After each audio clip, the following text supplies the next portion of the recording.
Okay, this is super random. It's going to take me a little second to explain this. So, if you're not into learning about yourself, if you're not into learning about God, the universe, the creation, the creator itself, whatever, then go ahead and scroll. If you're still here, then please sit with me and help me process this for a second because I am just really going through a thing. I am really going through a thing. God has put so much in me. A shout out to all the people that are just, you are just submitting. What does the Bible say? Submit yourself under the mighty hand of God because the revelations, the spiritual downloads, it's like, oh my God, it's like it just won't stop. So I'm super into astrology, mysticism, divine language, divine consciousness. I'm obsessed with God, everything. That's my everything, my all, whatever, whatever, whatever. So it's a whole bunch of stuff that God has me trying to do. But when it comes to astrology right now, y'all know I be talking about Cetus and Ophiuchus and the actual sky or whatever. So I'm over here having this whole conversation with ChatGPT, right? I'm having this whole conversation with ChatGPT trying to figure out how to even move forward with this because I have been really struggling to reconcile. And y'all see my videos. If you haven't, please check it out. 111 on the timer. So I have been really trying to reconcile astronomy and astrology because it's as if astronomers do not respect astrologers. Like you're making shit up, right? And then astrologers are like not on necessarily the team with astronomers. And so all of my placements, everything, it really just makes sense as to why God even has me obsessed with this. Like I can't even get it off my mind. With everything else I have to do in my life, it's like it just won't shut up. Okay, 1717 on the actual clock. Hi stars. We're just sitting together, aren't we? So I'm over here really trying to understand how we can fit Cetus in, right? Because astrology is based off tropical astrology is based off a system from 2,000 years ago. Okay, now they didn't have the technology that we have to map the sky. They thought that everything was kind of fixed, right? And that the bodies that they saw moving, whatever, traditional astrology, whatever base ancient tradition. And that's the thing too, tradition. Okay, I get it, but that is even the thing about Aquarius. It's like forward thinking, like we evolve, the mind, our understanding, it evolves, right? So I started learning about tropical astrology. That's what everybody knows, right?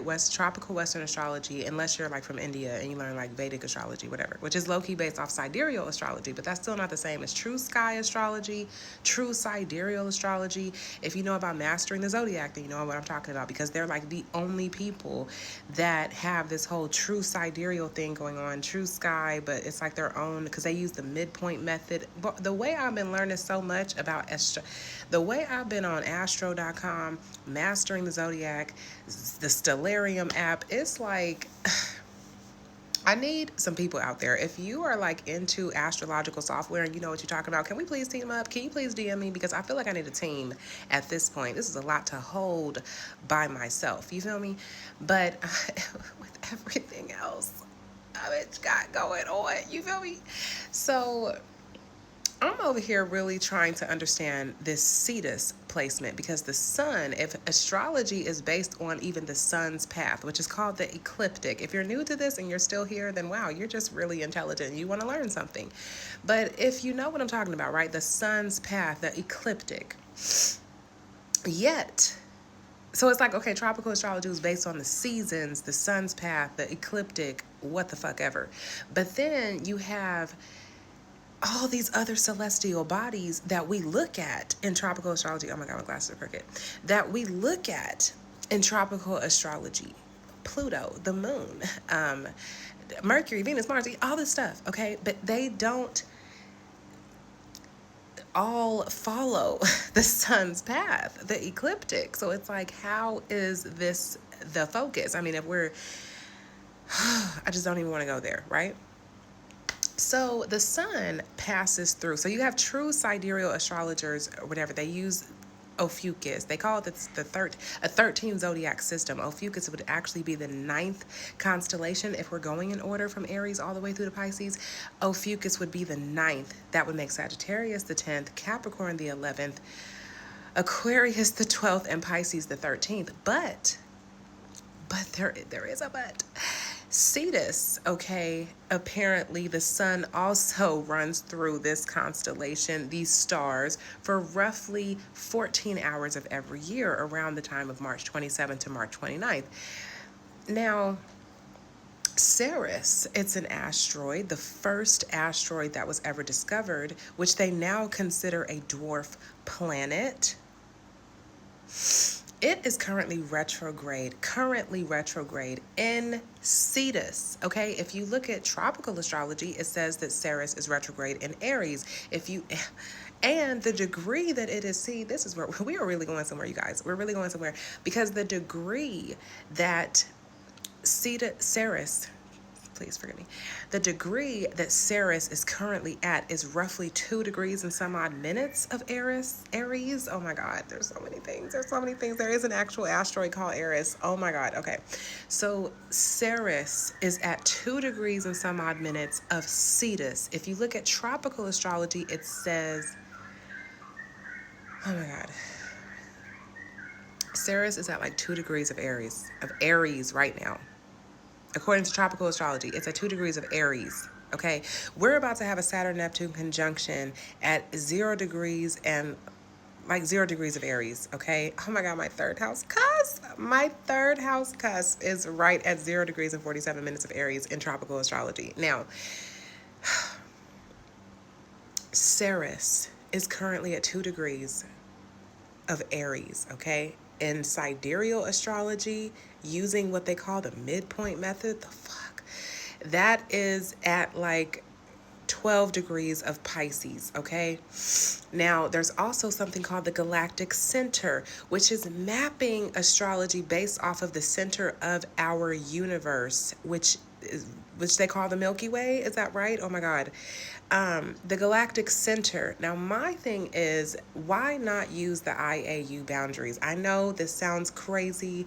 I don't have to research this stuff. I just started learning about this stuff within the last couple months. IAU boundaries. It's like because NASA and actual astronomers are mapping the full, like all of the stars, not just our solar system. Now, the point is, now that I'm 7 minutes and some odd seconds in, my God, the point is that I was having this conversation with, a lot of it is the point, okay? We have so much to cover, you guys. We're going to be talking about this. I'm going to be talking about this, okay? So follow me if you find this interesting, because I was like, I can see how we have been looking at astrology based off of the sun's path and all of this stuff. But I was like, either way you look at it, I'm trying to think, is there any benefit of looking at only our solar system when we want to learn about ourselves?